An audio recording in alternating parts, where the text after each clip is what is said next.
Great day, guys. DMD. There we go. Did you have medium flags? You did. Thank you.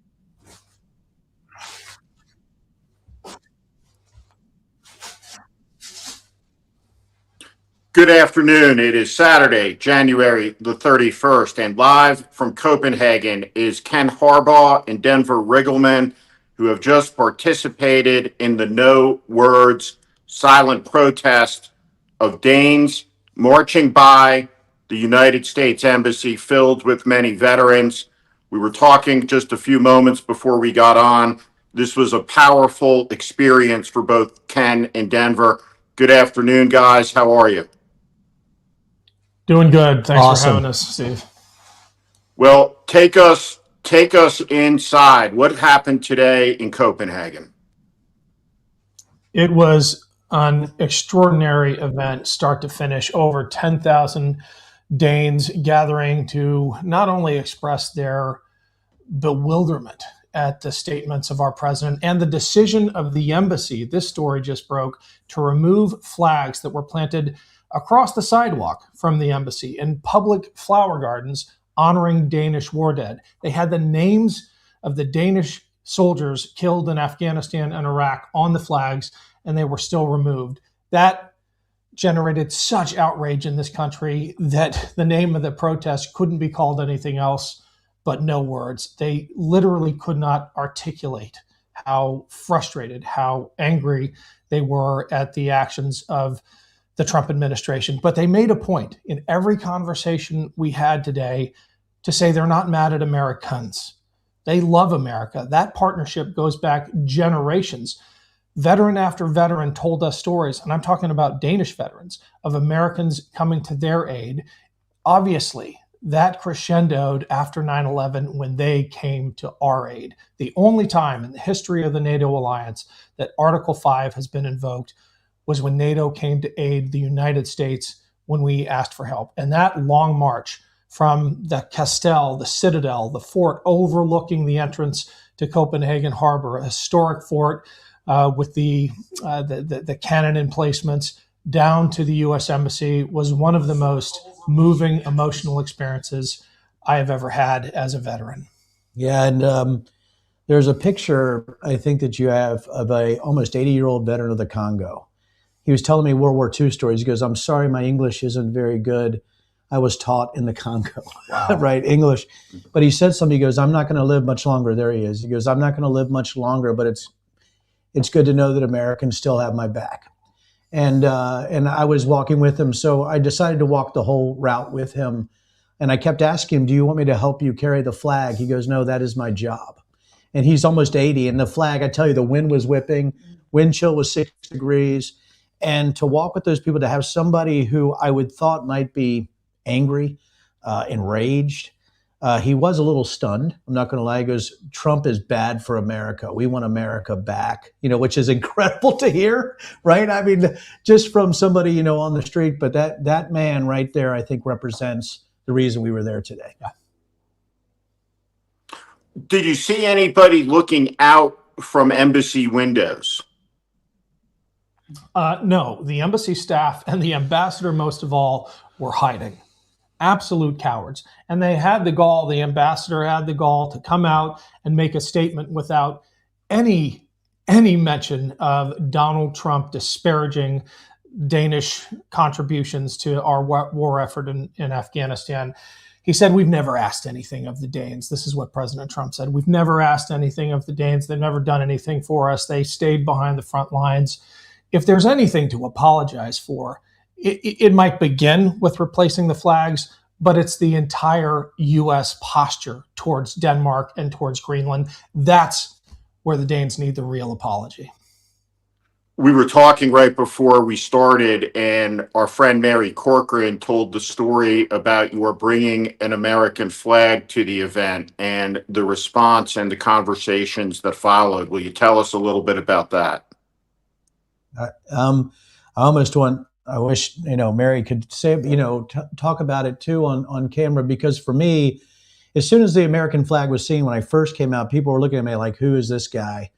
But it was interesting because I guess there was a bit of a ripple effect because all the Save America people right up front, if I may brag on this team a little bit, you talked about the embassy with their windows closed, nobody there. By the way, Steve, nobody was there. And it's incredible to me that they did not have a presence out there for what was happening. None. I'm sort of not going to say I'm stunned with this administration, but it gets to the point. It's not what you want to represent as an American. But everybody in the Save America movement was at the front, and they invited us there. And it's because we had the flags. We were brave enough to do it. And it got to the point, and I will tell you, and Ken told me and Mary, that at the beginning it seemed a little tense. But as we explained what we were doing there, not only to support NATO, but the Save America movement, the people that were there, the cameras. And if you think about the group that sent here, Steve, everybody that's here, that was the representation. That's all I saw really of American representation up front today. And so, yeah, I think the flag became something of a symbol of unity by the end. And we were at the end, and me and Mary were sitting by all the flags that were sitting there. People were coming up and thanking us and saying, it's so good to see the American flag here today. And the fact that you're here means everything to us. Now you think about that, Steve. They've been denigrated, disrespected, and they're still, America will always be our friend. But you got to get Trump the hell out of there. It's pretty much the message, that we have there. And the audience was the whole world. I mean, we were there to stand alongside our Danish brothers and sisters in arms. But to start with, this was the largest anti-Trump protest outside of the U.S. in history, I think. We've been hearing that again and again. And we felt that personally as reporter after reporter from the German news service. I talked to Swedish, Slovakian, lost count of the number of journalists I talked to from around the world who were, I think personally, I don't know about their news organizations, but personally, they were desperate to hear this message that there is a resistance that is powerful and growing more powerful by the day in the United States that both cares about what's happening at home and cares about its effect on the entire world. I'm incredibly proud of the ad that this organization put together, a message from the American people to the Danish people that were advertising across Denmark digitally. And we're going to run a very aggressive campaign there that's going to put a spotlight on our loathsome, and I mean loathsome, ambassador. So our friends will be hearing more from us. Do you feel any shame as an American walking up to that event? And to me, I have never felt shame in my country during my life, but I am overwhelmed with a feeling of shame, while at the same time, I have a incandescent spirit of defiance that is continuing to grow. And these two opposing feelings, shame and defiance in this moment. I wonder, and maybe you all feel differently about it, but talk about your emotions as an American, and specifically the both of you, veterans of the armed forces of the United States. Talk about the emotions you experienced today.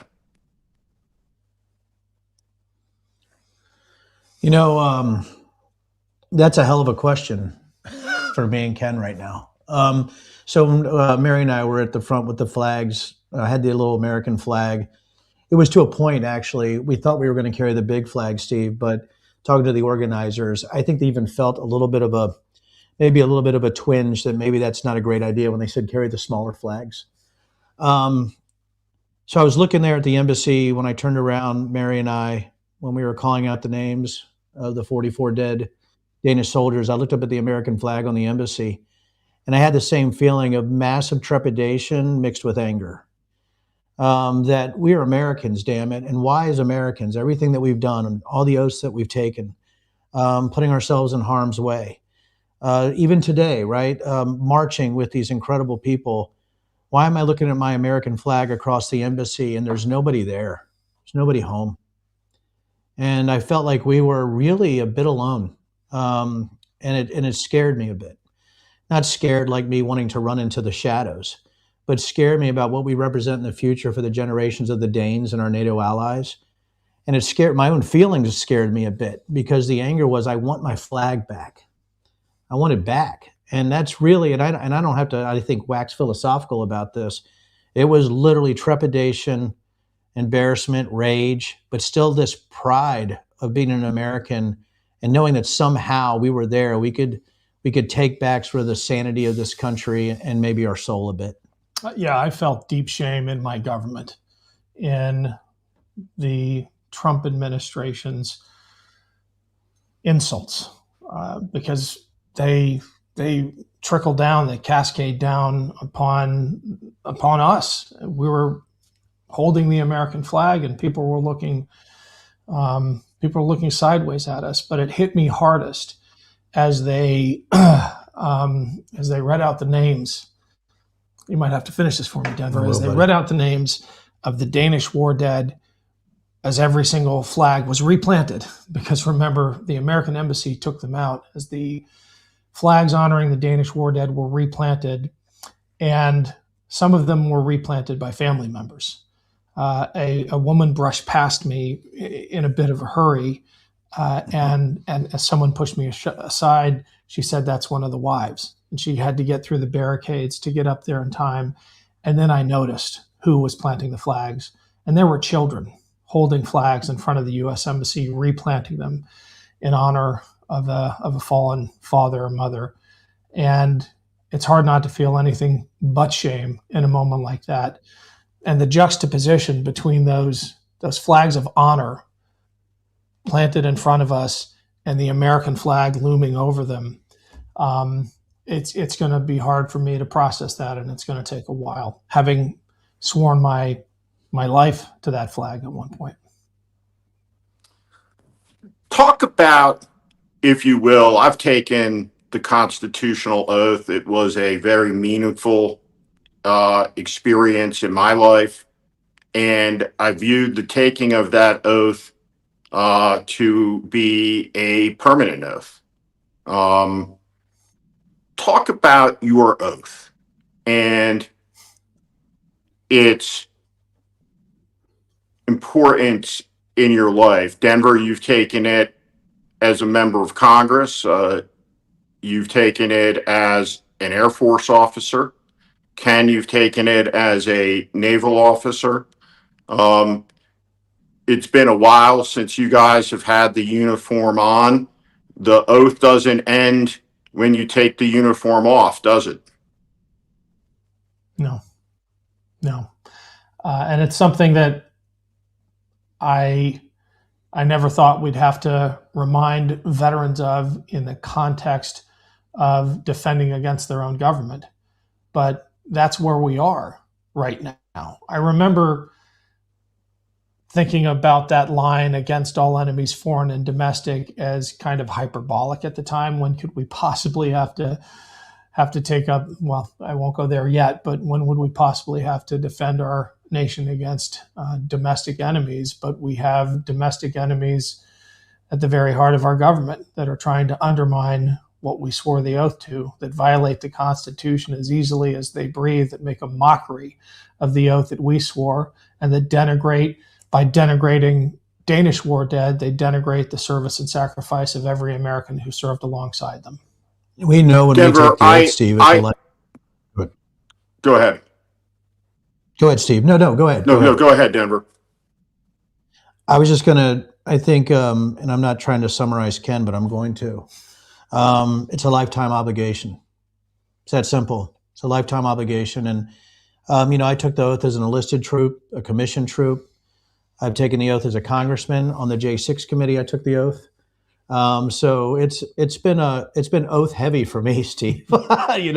So, and it is a lifetime obligation that we're swearing allegiance not only to our Constitution, but there's a glue. There's something that holds us together with everybody that fights for the freedom of their countries. The word domestic enemy of the Constitution. I have no discomfort whatsoever saying that Donald Trump is a domestic enemy of the American Constitution, that Pam Bondi is a domestic enemy, that Kristi Noem is a domestic enemy, that Pete Hegseth is a domestic enemy, that Stephen Miller is a domestic enemy of the Constitution. Does that give you any qualms? None. I think when when you're not just your words but your actions betray the Constitution, that's defining enough for me. You know, and Steve, as far as qualms, there's a complexity to this, and Ken and I have a bit of history when we're talking about veterans on either side of this fence. And I think what it comes down to is we're seeing people who are deliberately undermining everything we hold dear as far as our institutions, but the people they're radicalizing took the same oath that we did. And they're looking at us as the enemies that are domestic or foreign. And if you think about that, I think that's why we're at such a pivotal point in the history of our country, is that there seems to be this ambiguity or this inability to see what's right or wrong on either side of that oath. And my biggest fear as we go forward in these next 3 years is that the same people that took oaths like us will view us as the enemies and not the people that are deliberately destroying our institutions. And it could be very well said that there's another show somewhere on the far right that are saying the same thing about us right now. And I find it absolutely disturbing because I know we're right. And I know people are like, oh God, Dan, how could you know? Well, we know because we stand on the side of morality and sanity and goodness, but we also stay on the side of institutional law, right? And due process, and not destroying people's lives based on the color of their skin or the way that they're, that they're gendered, how they, gender themselves or how they actually self-identify. I mean, what the hell? Yeah. And I think that's the thing that bothers me the most going forward. Well, who else knows we're right? It's the people you just mentioned, Steve. It's Kristi Noem and Stephen Miller and Pete Hegseth. They know that they're on the wrong side of history. It's why they're panicking. The dilemma for me is it happens when I talk to those shock troops, the insurrectionists or the Proud Boys who are steeped in this mythology and this misinformation that is being paid for and cultivated by folks who actually know better. And those are the ones who have never been held accountable. It's the instigators, the people with those levers of power in the MAGA right who I think deserve our real contempt. And they do know who's right and who's wrong. But I think the signs of the panic setting in are because they realize that history's verdict is coming. There is no question about who is in the right because there is an accumulation of evidence in the written words from George Washington to Thomas Jefferson to Lafayette and Madison and Adams through Kennedy and Roosevelt and Reagan and Obama in modern times. But the long history of the country makes clear that in this moment, who stands on the side of the Constitution. I will mess this quote up a little bit, I fear, but at the beginning of the Civil War, Ulysses Grant said there are but two parties in America now, traitors and patriots. And hereafter, I wish to be associated with the latter. And so for me, it's a great privilege to be associated with so many patriots that are making a stand. And while you are in Copenhagen and when you go out this evening, let the Danes know that across America today, there are hundreds of anti-ICE protests, 300 at last count. Wow. And these are spontaneous. People are rising up. They are coming into the streets. The schools in the city of Denver emptied yesterday, and high school kids and college kids took over the main boulevard, and you can see them marching with the signs. The American people are rising up, and the violence in Minnesota does not appear to be abating. While we see the moral rot of this administration, of our domestic enemies, being spilled out through the release of these Epstein files, we are in a fight that is not about right or left. It is not about progressive versus conservative or progressive versus centrist. It is about right versus wrong.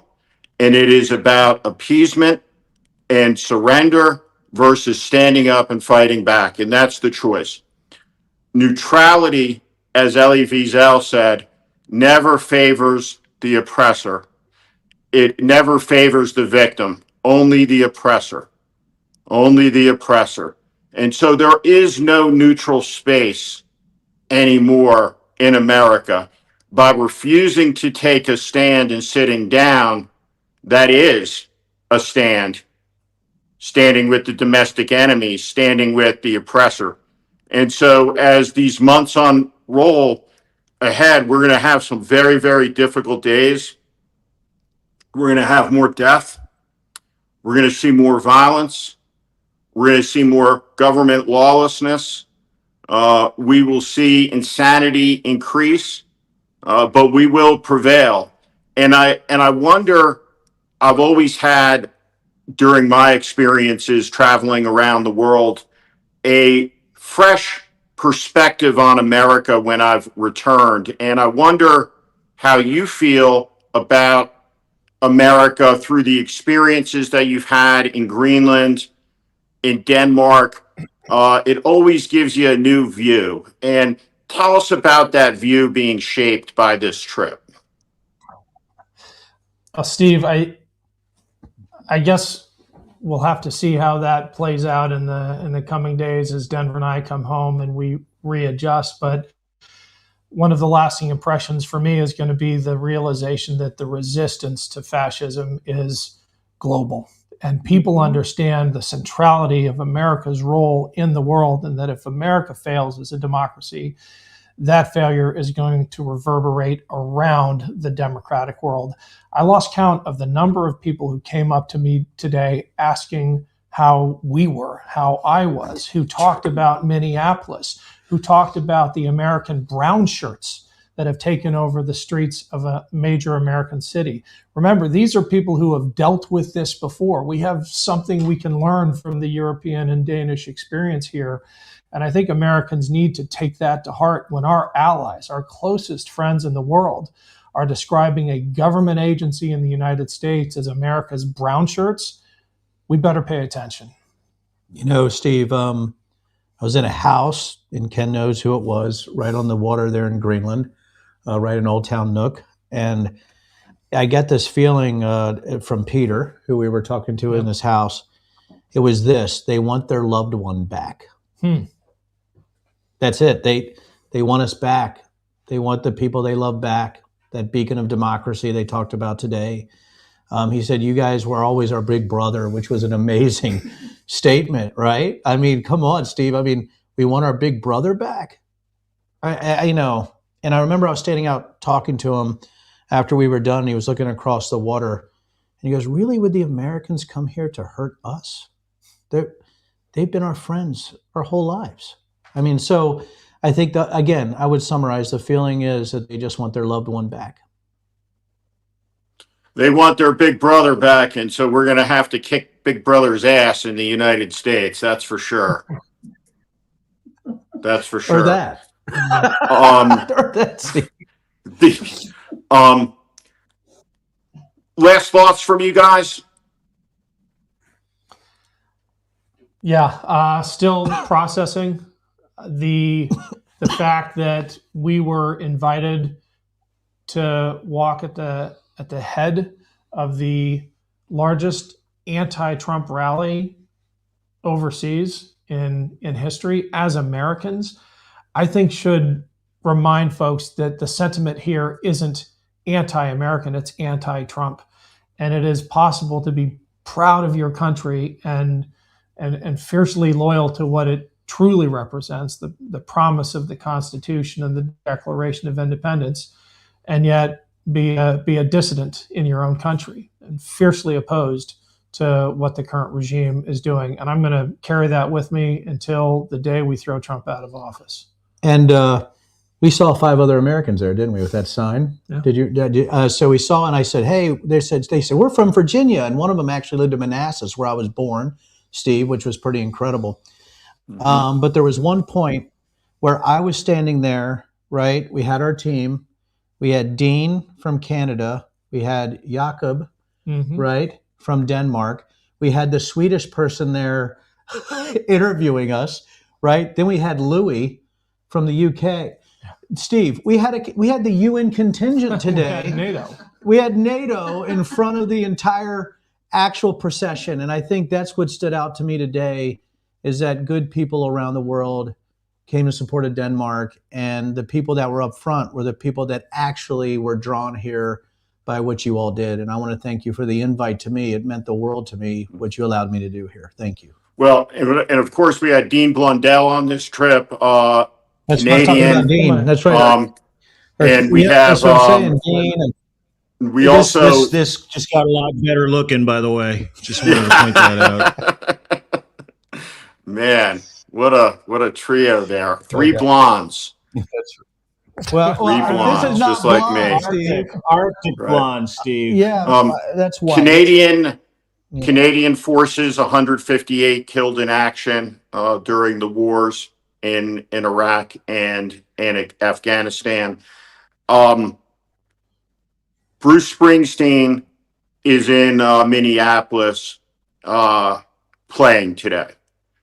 There are hundreds of protests across the country. There are hockey moms with their kids' 3D printers making whistles. There are people bringing food to their neighbors, and all across the country, people are rising up. I write every day, and people will say, what can I do? And I'm just going to offer a couple of things. Now, convenience is an important thing, and everybody's busy. Yesterday, I was needing to send a couple of books as gifts, and I had an impulse to, I got to get this done, but I didn't do it on Amazon. Don't buy from Amazon. If you have Prime Video, unplug it. If you can't hold yourself back from the next Jack Ryan episode, all right, maybe you should check your commitment level. There are 538 Whole Foods in the country. Every one of them should be boycotted until Trump leaves office. We have tremendous economic power together in the resistance and in the opposition. The battle lines are drawn. On one side stand the patriots, and on the other side stand the seditionists, stand the traitors to the greatest idea in human history, which is America. And though we are not a perfect country, there is perfection in the idea. And that idea is the most brilliant ever put to paper by the mind of man in human history, that all men are created equal and endowed by a creator with inalienable rights that include life, liberty, and the pursuit of happiness. Fascism destroys the pursuit of happiness like an acid. The fascists do not respect human dignity and life. And we've seen them take the lives of Americans who deserve to live long ones because they were good people, not seditionists, not terrorists. And all of us have a right to speak and to pray as we choose and to assemble where we want. We are a free people who are in our homes, protected from a jackboot knocking down the door. We don't have illegal detentions and kidnappings without due process. We don't believe in cruel and unusual punishments. That is not the American creed. And so, in this moment, across the world, people, ordinary people, moms and dads, brothers and sisters, young and old, feel a stirring in their hearts, in their souls. And they know that they're being called to stand up. Franklin Roosevelt in 1936 said that there is a peculiar rhythm throughout history. Some eras are peaceful and others are filled with turmoil. He said, some generations, much is given, but for others, much is expected. And he said in 1936 that this generation has a rendezvous with destiny. And our generation has a rendezvous with destiny. We were all born in a world where we thought we would be a generation that enjoyed the fruits of what had been sacrificed. But now we are called to meet our destiny. And I know that what you guys did over there was important work. And everybody that's listening, know that you can make a difference. You can stand up. You can get engaged. There's 100 different ways, and I implore you, there is nothing that matters more than our country. Don't ask, as John Kennedy said, what your country can do for you. Ask what you can do for your country. Nobody's taking their money with them to the next world. Nobody's taking things with them. But at that hour, that great democracy of death that Martin Luther King talked about, when we pass on, we can know that liberty in our country endures for our children and theirs and theirs. And that's what this moment is about. And that's what this trip was about. You all have done an extraordinary job. Your reporting has been compelling. And I know, just from watching all of the interviews, that you helped fortify faith in America in Denmark, because standing up for Denmark is how we save America. Because we have to make certain that the world remembers that while there is an atrocity in the White House, the American flame that loves freedom has not quite been extinguished yet. And so with that, thank you very much, everybody. Thank you, Ken. Thank you, Denver. Thank you, Dean. Thank you, Mary. Safe trip back. And everybody, if you're not following the Ken Harbaugh Show, it's one of the best things that you can watch on any of these platforms. Follow Denver Riggleman and follow Dean Blundell. Follow the Save America movement. And if you still have some energy left, follow the warning. Thank you very much. Good afternoon. Thanks, buddy. See you, buddy. Okay.